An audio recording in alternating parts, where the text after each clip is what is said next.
Hello everyone, this is Moshe, the Electric Israeli and FSD. If you're new, please subscribe and help me change the world one electric car at a time. Thank you to all my supporters. If you're in the market to buy a Tesla car, please use my referral code. All the links are below. Follow me on X.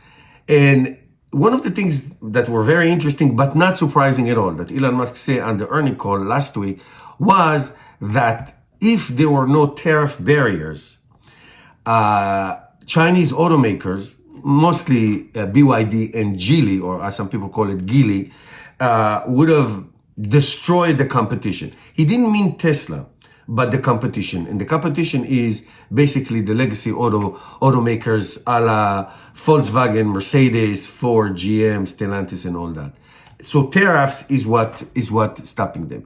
But specifically BYD. BYD, the company that started in 1995 as a battery for cell phones and then got investment from Warren Buffett. And then, as you know, today, the number one seller of electric / plug-in hybrids, catching up to Tesla in pure electric cars, 1.6 million. If they will pass Tesla this year, it will not be surprising. So the question is, how did they do this, especially BYD? So just take things in perspective. BYD he went the route of cheap electric cars. That's number one. Number two, 90% of BYD sales are in China. Well, China is the biggest auto market. Tesla is there. Everybody is there. You want to be successful, you have to be in China, 100%. So 90% of the sales are in China. The rest is in the Far East, Israel. BYD is the number one seller of all cars. So they have very low cost cars. They are mostly in China. They have massive government subsidies, They get money as like GM and Stellantis got bailout in the United States in 2008. I mean, massive. So it's really unfair advantage. That explains the high tariffs of any Chinese car that will come to the United States. I think it's 28%, so which make it very, very difficult to sell unless they start making them in North America, which they are, I think, in Mexico, and if they ever come to the United States and make them here. So that is going to be really, really interesting if that's going to happen. And also, I have to be honest, these are hard-working, dedicated, very creative people, okay? The Chinese automakers. Geely, for example, is a conglomerate.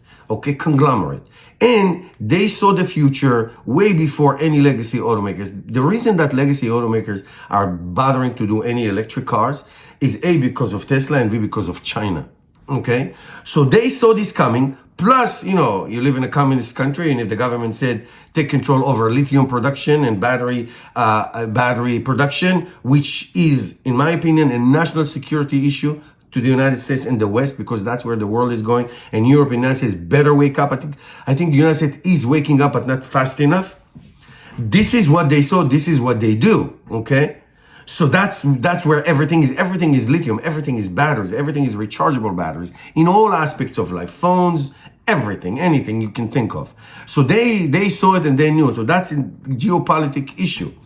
So with massive government, investment and support, it's basically you almost cannot go bankrupt. Okay. Now I have to say that many Chinese companies do go bankrupt. Not all of them succeed. And if the world wants to transition to sustainable automobiles, electric cars, you cannot rely on one. Everybody has to be in it. So the legacy automakers, both Europeans, Japan, which is Toyota basically, and in the United States, if they're not waking up, I think they are almost too late. They will be extinct. And it will be 3-4 huge car companies from China, which, by the way, would include Tesla, because half of Tesla cars are made in China, and that will be their outcome. I'm old enough to see how the Japanese automakers, Japan used to be the worst. Anything bad was coming from Japan, not in the 1980s, where all the electronics and all the car manufacturers took over the world. So this is what China is doing right now, and as usual, the West, especially the United States, are slow to react, trying to do the same thing, trying to replicate the same thing, thinking that it will be successful. So this is why BYD and Chinese automakers are literally taking over the world, and they just started. Like I said, most of them are still in China, but they're coming out. Let me know your thoughts. Thank you guys for watching, and I'll see you next time.